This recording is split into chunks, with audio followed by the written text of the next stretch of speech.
alho, bota um pouquinho de colorau só para ele não ficar branco por causa da farinha. Se ele quiser aumentar, se não quiser tomar puro, aí bota calabresa, ovo de codorna, alho, molho shoyu, limão. Ele tem uma clientela boa aqui. Eu acho que ele nos dá a energia que a gente precisa para garantir um bom estudo, um bom dia de trabalho. Eu acho que ele nos traz as boas-vindas. Tem aluno aqui que troca o café da manhã pelo copo de mingau de cachorro. Perdi a hora, né? Acordei já bem estourado, não deu tempo de tomar o café da manhã em casa, geralmente eu faço. Mas quando eu vi que a hora estava avançada, já pensei no irmãozinho do mingau de cachorro, se vou passar por lá para me revigorar para mais um dia de atividade. Para quem trabalha sobre duas rodas, o recado é este aqui. O segredo da pessoa vencer não é desistir, é continuar. Se a gente não acreditar no nosso sonho, ninguém vai acreditar. Então o primeiro passo tem que ser dado por a gente. Se a gente acreditar e trabalhar para isso, a gente consegue chegar lá. E assim como Mariana e Moisés, muita gente sonha em trabalhar por conta própria. Só que ter uma empresa não é tão simples como parece, né? Antes de tudo, é preciso descobrir se você tem jeito para ser um empreendedor. Bruno Fontes trouxe a reportagem, vai conversar agora com outras pessoas que investiram nesse ramo da alimentação. Bruno? Que mistura, né, Clarissa? Porque Moisés vem de mingau de cachorro e Mariana, né, o brownie de doce de leite.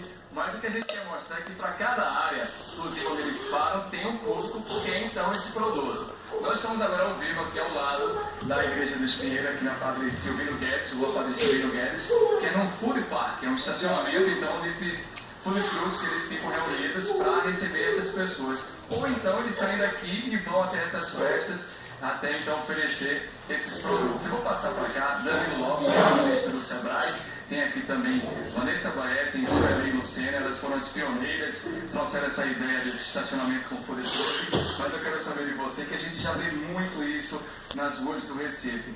Tem mercado para mais? O que é que a pessoa então... por exemplo, Vanessa ela era jornalista, mas foi para essa área. Agora tudo. Segura aqui. A gente também encontrou um administrador de empresas. Dá para ir mesmo para essa área e não errar? Boa tarde, Danilo.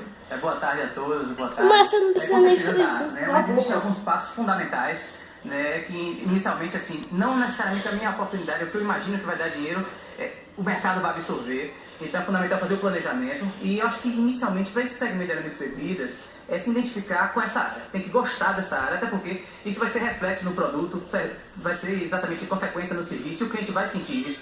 Então o planejamento é fundamental. O que eles fizeram aqui foi a forma de viabilizar diante de uma falta de legislação ainda, mas com certeza a política pública está crescendo e está encaminhando para essa legalização, tá certo? E aqui foi um processo muito interessante, onde eles não olharam a concorrência como inimigo, ao contrário. Isso que eu ia mostrar, por exemplo, Rodrigo Pires vai mostrar aquele primeiro ali é de pizza, é o primeiro de pizza, são 6, depois tem a temaqueria, que é de peixe, esse aqui ao lado direito, é de hambúrguer artesanal. Tem também o das meninas de sanduíches naturais com frutas, com carne de porco. Tem também uma parte de cervejas artesanais e importadas e uma de waffle. Então cada um se completa e eles têm um público diferente. É um público que quer esse produto, né, Danilo? Com certeza, né? Eles criaram aqui um espaço que na verdade eu posso dizer até que é uma vivência, né, gastronômica, porque você tem várias opções. Imagine que você tem aquele espaço lá que geralmente existe em shopping e aqui está desconfigurado com um ambiente mais familiar, mais personalizado. Eles têm um trabalho também aqui com a vizinhança, aqui também bem transado, com certeza, bem frequentado. E é um momento, o food truck ele vem para ocupar o espaço urbano exatamente com coisas positivas, que tragam uma família para as ruas, que infelizmente com a publicidade, com o jornal, a gente vem dizendo, ai meu Deus, que violento. Mas ele vem ocupar com coisas positivas, com a família e, claro, esse clima também, né? E desenvolvendo a economia do Estado. Deixa eu falar com o senhor ali, por que vocês foram para essa área e se todos juntos realmente, se vocês conseguem aumentar inclusive esse movimento. Boa tarde. Boa tarde, sim, sem dúvida. Quando a gente pensou nessa coisa de coletividade e a gente encontrou um espaço aqui no coração do Espinheiro, a gente pensou, não, esse é o momento. Unimos, né, com os melhores food trucks da cidade, então a gente conseguiu manter, a gente faz um espaço colaborativo. E além da gastronomia, a gente também movimenta o espaço. Então a gente tem atrações para crianças, temos shows super legais, chorinho, jazz, blues. A vizinhança abraçou completamente a ideia. Vocês dividem, né, o aluguel, né, por exemplo, despesas de limpeza, tudo aqui vocês... De fato, aqui é um espaço colaborativo, as opiniões são todas iguais.